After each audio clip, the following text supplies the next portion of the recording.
Lei nº 13.105, de 16 de março de 2015. Código de Processo Civil. Capítulo 2, dos impedimentos e da suspeição. Artigo 144. Há impedimento do juiz, sendo-lhe vedado exercer suas funções no processo. 1. Em que interveio como mandatário da parte, oficiou como perito, funcionou como membro do Ministério Público ou prestou depoimento como testemunha. 2. De que conheceu em outro grau de jurisdição, tendo proferido decisão. 3. Quando nele estiver postulando, como defensor público, advogado ou membro do Ministério Público, seu cônjuge ou companheiro, ou qualquer parente, consanguíneo ou afim, em linha reta ou colateral, até o terceiro grau, inclusive. 4. Quando for parte no processo ele próprio, seu cônjuge ou companheiro, ou parente, consanguíneo ou afim, em linha reta ou colateral, até o terceiro grau, inclusive. 5. Quando for sócio ou membro de direção ou de administração de pessoa jurídica parte no processo. 6. Quando for herdeiro presuntivo, donatário ou empregador de qualquer das partes. 7. Em que figure como parte instituição de ensino com a qual tenha relação de emprego ou decorrente de contrato de prestação de serviços. 8. Em que figure como parte cliente do escritório de advocacia de seu cônjuge, companheiro ou parente, consanguíneo ou afim, em linha reta ou colateral, até o terceiro grau, inclusive, mesmo que patrocinado por advogado de outro escritório. 9. Quando promover ação contra a parte ou seu advogado. Parágrafo 1º. Na hipótese do inciso 3, o impedimento só se verifica quando o defensor público, o advogado ou o membro do Ministério Público já integrava o processo antes do início da atividade judicante do juiz. Parágrafo 2º. É vedada a criação de fato superveniente a fim de caracterizar impedimento do juiz. Parágrafo 3º. O impedimento previsto no inciso 3 também se verifica no caso de mandato conferido a membro de escritório de advocacia que tenha em seus quadros advogado que individualmente ostente a condição nele prevista, mesmo que não intervenha diretamente no processo. Artigo 145. A suspeição do juiz. 1. Amigo íntimo ou inimigo de qualquer das partes ou de seus advogados. 2. Que receber presentes de pessoas que tiverem interesse na causa antes ou depois de iniciado o processo, que aconselhar alguma das partes acerca do objeto da causa ou que subministrar meios para atender às despesas do litígio. 3. Quando qualquer das partes for sua credora ou devedora, de seu cônjuge ou companheiro ou de parentes destes, em linha reta até o terceiro grau, inclusive. 4. Interessado no julgamento do processo em favor de qualquer das partes. Parágrafo 1º. Poderá o juiz declarar-se suspeito por motivo de foro íntimo, sem necessidade de declarar suas razões. Parágrafo 2º. Será ilegítima a alegação de suspeição quando 1. Houver sido provocada por quem a alega. 2. A parte que a alega houver praticado ato que signifique manifesta a aceitação do arguido. Artigo 146.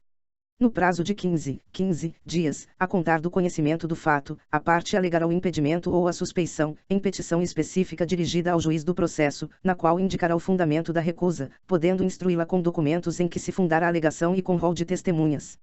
Parágrafo 1º. Se reconhecer o impedimento ou a suspeição ao receber a petição, o juiz ordenará imediatamente a remessa dos autos a seu substituto legal, caso contrário, determinará a autuação em apartado da petição e, no prazo de 15 dias, apresentará suas razões, acompanhadas de documentos e de rol de testemunhas, se houver, ordenando a remessa do incidente ao tribunal.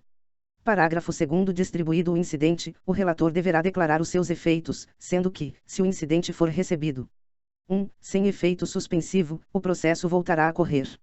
2. Com efeito suspensivo, o processo permanecerá suspenso até o julgamento do incidente. Parágrafo 3º. Enquanto não for declarado o efeito em que é recebido o incidente ou quando este for recebido com efeito suspensivo, a tutela de urgência será requerida ao substituto legal. Parágrafo 4º. Verificando que a alegação de impedimento ou de suspeição é improcedente, o tribunal rejeitá-la-á. Parágrafo 5º. Acolhida a alegação, tratando-se de impedimento ou de manifesta suspeição, o tribunal condenará o juiz nas custas e remeterá os autos ao seu substituto legal, podendo o juiz recorrer da decisão. Parágrafo 6º. Reconhecido o impedimento ou a suspeição, o tribunal fixará o momento a partir do qual o juiz não poderia ter atuado. Parágrafo 7º. O tribunal decretará a nulidade dos atos do juiz, se praticados quando já presente o motivo de impedimento ou de suspeição. Artigo 147. Quando dois ou mais juízes forem parentes, consanguíneos ou afins, em linha reta ou colateral, até o terceiro grau, inclusive, o primeiro que conhecer do processo impede que o outro nele atue, caso em que o segundo se escusará, remetendo os autos ao seu substituto legal. Artigo 148. Aplicam-se os motivos de impedimento e de suspeição. 1. Ao membro do Ministério Público. 2. Aos auxiliares da Justiça. 3. Aos demais sujeitos imparciais do processo. Parágrafo 1º. A parte interessada deverá arguir o impedimento ou a suspeição, em petição fundamentada e devidamente instruída, na primeira oportunidade em que lhe couber falar nos autos. Parágrafo 2º. O juiz mandará processar o incidente em separado e sem suspensão do processo, ouvindo o arguido no prazo de 15 dias e facultando a produção de prova, quando necessária. Parágrafo 3º. Nos tribunais, a arguição a que se refere o parágrafo 1º será disciplinada pelo regimento interno. Parágrafo 4º. O disposto nos parágrafo 1º e 2º não se aplica à arguição de impedimento ou de suspeição de testemunha. Capítulo 3 dos Auxiliares da Justiça. Artigo 149. São auxiliares da Justiça, além de outros cujas atribuições sejam determinadas pelas normas de organização judiciária, o escrivão, o chefe de secretaria, o oficial de justiça, o perito, o depositário, o administrador, o intérprete, o tradutor, o mediador, o conciliador judicial, o partidor, o distribuidor, o contabilista e o regulador de avarias. Seção 1 do escrivão, do chefe de secretaria e do oficial de justiça. Artigo 150. Em cada juízo haverá um ou mais ofícios de justiça, cujas atribuições serão determinadas pelas normas de organização judiciária. Artigo 151. Em cada comarca, seção ou subseção judiciária haverá, no mínimo, tantos oficiais de justiça quantos sejam os juízos. Artigo 152. Incumbe ao escrivão ou ao chefe de secretaria: 1. Redigir, na forma legal, os ofícios, os mandados, as cartas precatórias e os demais atos que pertençam ao seu ofício. 2. Efetivar as ordens judiciais, realizar citações e intimações, bem como praticar todos os demais atos que lhe forem atribuídos pelas normas de organização judiciária. 3. Comparecer às audiências ou, não podendo fazê-lo, designar servidor para substituí-lo. 4. Manter sob sua guarda e responsabilidade os autos, não permitindo que saiam do cartório, exceto a. Quando tenham de seguir a conclusão do juiz. B. Com vista a procurador, à defensoria pública, ao Ministério Público ou à Fazenda Pública. C. Quando devam ser remetidos ao contabilista ou ao partidor. D. Quando forem remetidos a outro juízo em razão da modificação da competência.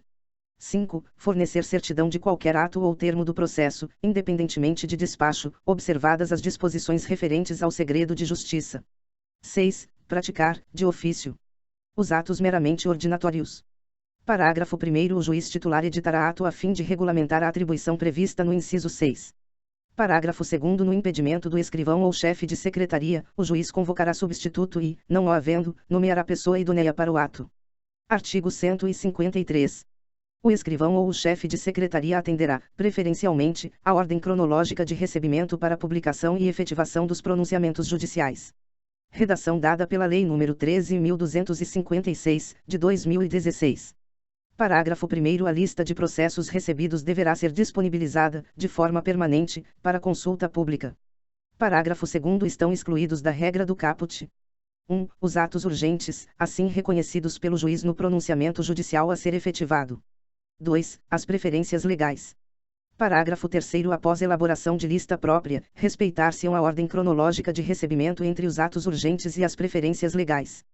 Parágrafo 4º. A parte que se considerar preterida na ordem cronológica poderá reclamar, nos próprios autos, ao juiz do processo, que requisitará informações ao servidor, a serem prestadas no prazo de 2 dias. Parágrafo 5º. Constatada a preterição, o juiz determinará o imediato cumprimento do ato e a instauração de processo administrativo disciplinar contra o servidor. Artigo 154. Incumbe ao oficial de justiça: 1. Fazer pessoalmente citações, prisões, penhoras, arrestos e demais diligências próprias do seu ofício, sempre que possível na presença de duas testemunhas, certificando no mandado o ocorrido, com menção ao lugar, ao dia e à hora. 2. Executar as ordens do juiz a que estiver subordinado. 3. Entregar o mandado em cartório após seu cumprimento. 4. Auxiliar o juiz na manutenção da ordem. 5. Efetuar avaliações, quando for o caso. 6. Certificar, em mandado, proposta de autocomposição apresentada por qualquer das partes, na ocasião de realização de ato de comunicação que lhe couber. Parágrafo único.